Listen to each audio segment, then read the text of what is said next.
Now, let's go back in time.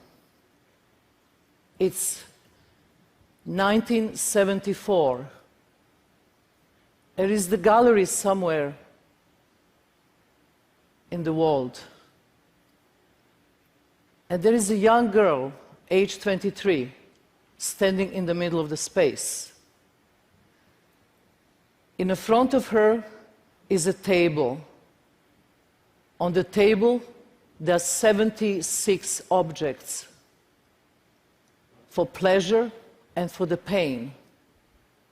Some of objects are a glass of water, a coat, a shoe, a rose, but also the knife, the razor blade, the hammer, and the pistol with one bullet.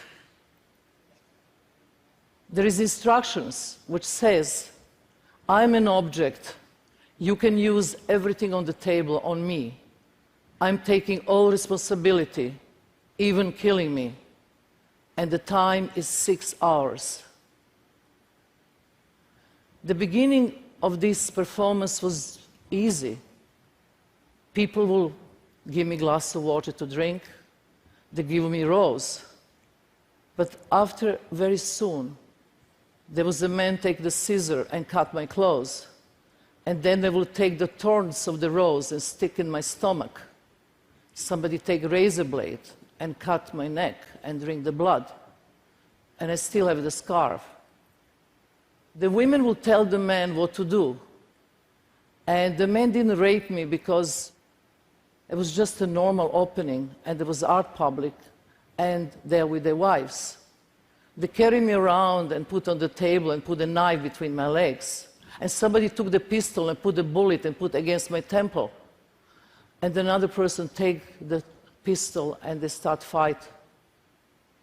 And after 6 hours was finished, I start walking towards the public.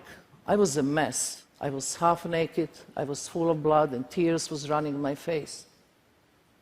And everybody escaped. They just ran away.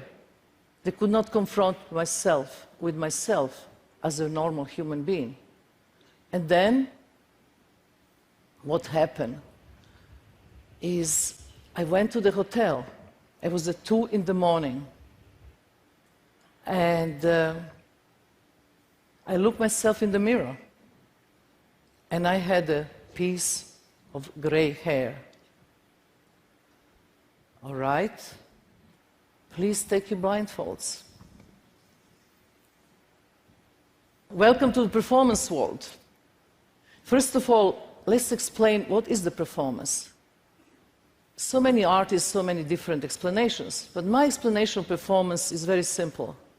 Performance is mental and physical construction that performer make in a specific time in the space in the front of audience, and then energy dialogue happen.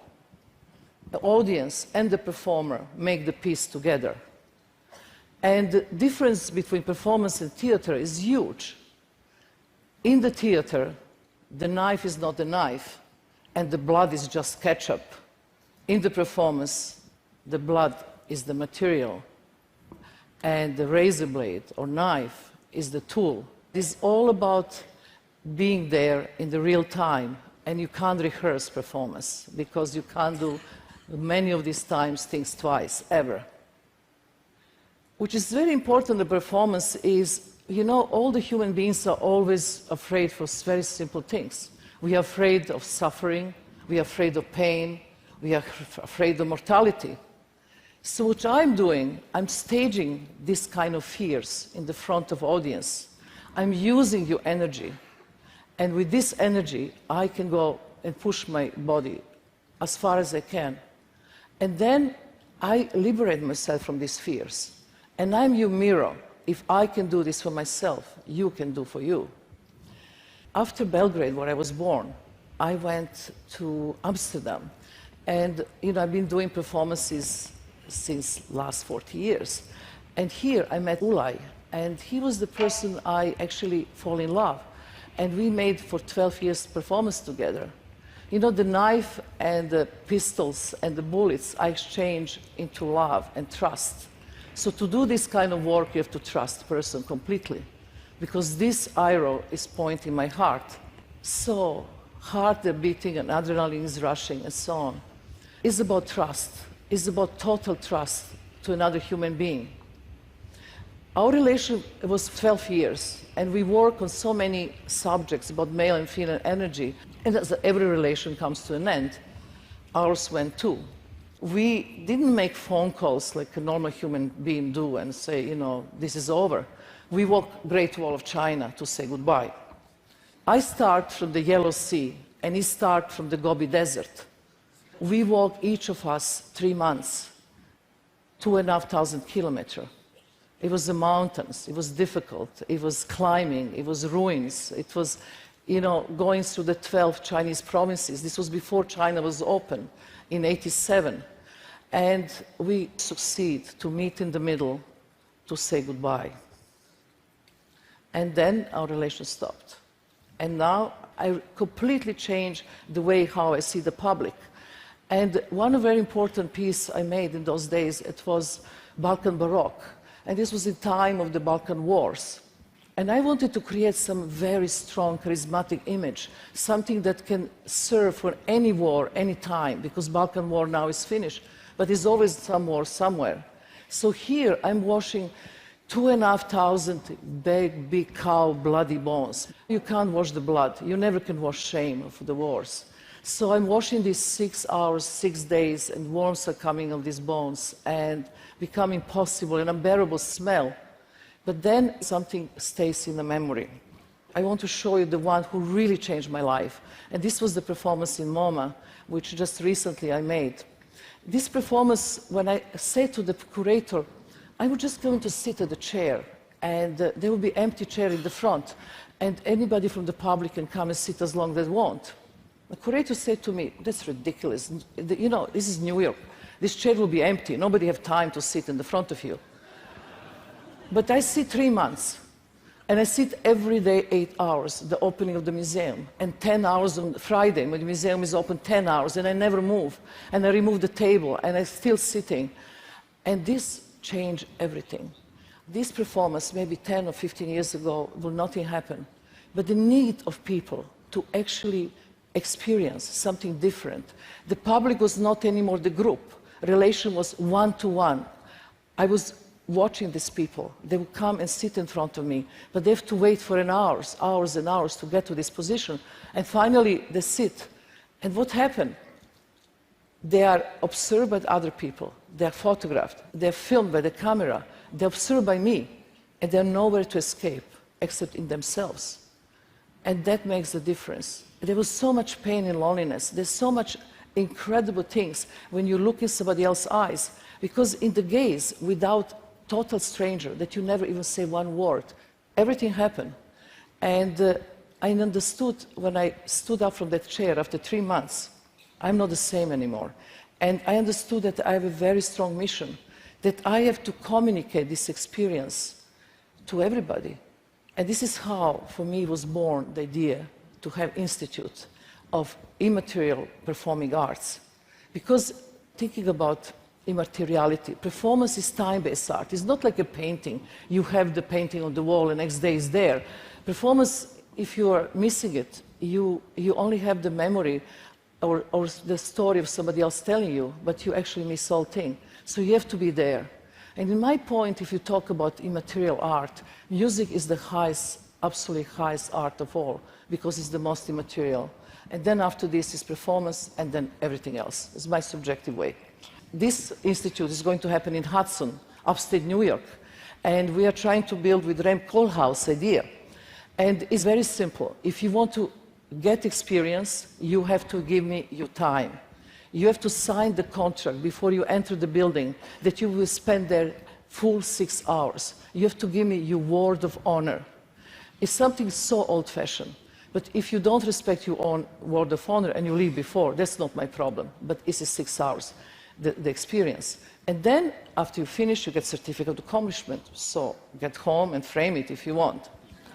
This is orientation hall. The public come in, And the first thing you have to do is to address lab coats. Is this importance of stepping from being just a viewer into experimenter. And then you go to the lockers and you put your watch, your iPhone, your iPad, your computer, and everything digital and electronic. And you are getting free time for yourself for the first time. Because there's nothing wrong with technology. It's wrong our approach to technology. We are losing every time we have for ourselves. This is the institute to actually give you back this time. So what you do here, first you start slow walking. You start slowing down. You're going back to simplicity. After slowing walking, you're going to learn how to drink water. Very simple. Drinking water for maybe half an hour. After this, you're going to the magnet chamber, which you're going to create some magnet streams on your body. Then after this, you go to crystal chamber. After crystal chamber, you go to eye-gazing chamber. After eye-gazing chamber, you go to chamber that you are lying down. So it's the three basic positions of human body: sitting, standing, lying, and slow walking. And then the sound chamber. And then after you saw all this and prepare yourself mentally and physically, then you are ready to see something long duration, like in immaterial art. Can be music, can be opera, can be theater piece, can be film, can be video, dance. You go to the long durational chairs because now you're comfortable. And in long durational chairs, you're transported to the big place where you're going to see the work. And if you fall in sleep, which is very possible because it's been a long day, you're going to transported to the parking lot. And you know, sleeping is very important. In sleeping, you're still receiving art. So in the parking lot, you stay for a certain amount of time, and then after this, you just, you know, go back, you see more of the things you like to see, or go home with your own certificate. So this institute is, right now, is virtual. Right now, I am just making my institute in Brazil, then it's going to be in Australia, then it's coming to here, to Canada, and everywhere. And this is to experience kind of simple method, how you go back to simplicity in your own life. Counting rice will be another thing. You know, if you count rice, you can't make life too. How to count rice 6 hours? It's incredibly important. You know, you go through this whole range of being bored, being angry, being completely frustrated, can't finish the amount of rice you're counting, and then this unbelievable amount of peace you're getting with satisfying work is finished, or counting sand in the desert, or having the sound isolated situation, that you have headphones that you don't hear anything, and you're just there together without sound, with the people experiencing silence. Just a simple silence. We are always doing things we like in our life. And this is why we are not changing. When you do things in life, it's just nothing happened if you always do things the same way. But what my method is to do things I'm afraid of, the things I fear, the things I don't know, to go to territory that nobody ever been. And then also to include the failure. I think failure is important because if you experiment, you can fail. If you don't go into that area and you don't fail, you are actually repeating yourself over and over again. And I think that the human being right now needs a change. And the only change to be made is a personal level change. You have to make a change on yourself because the only way to change consciousness and to change the world around us is to start with yourself. It's so easy to criticize how it's different the things in the world and are not right. And the governments are corrupted and there's hunger in the world and there's wars and killing.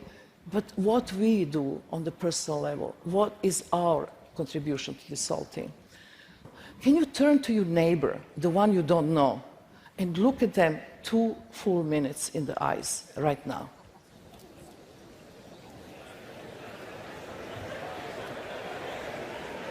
I'm asking 2 minutes of your time. That's so little. Breathe slowly. Don't try to blink. Don't be self-conscious. Be relaxed.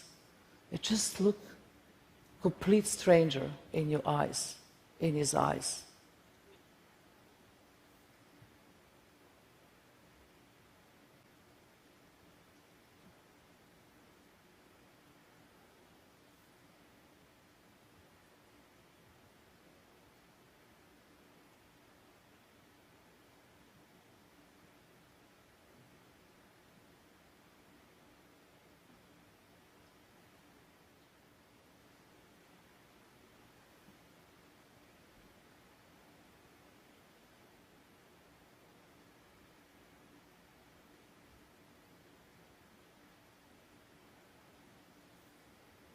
Thank you for trusting me.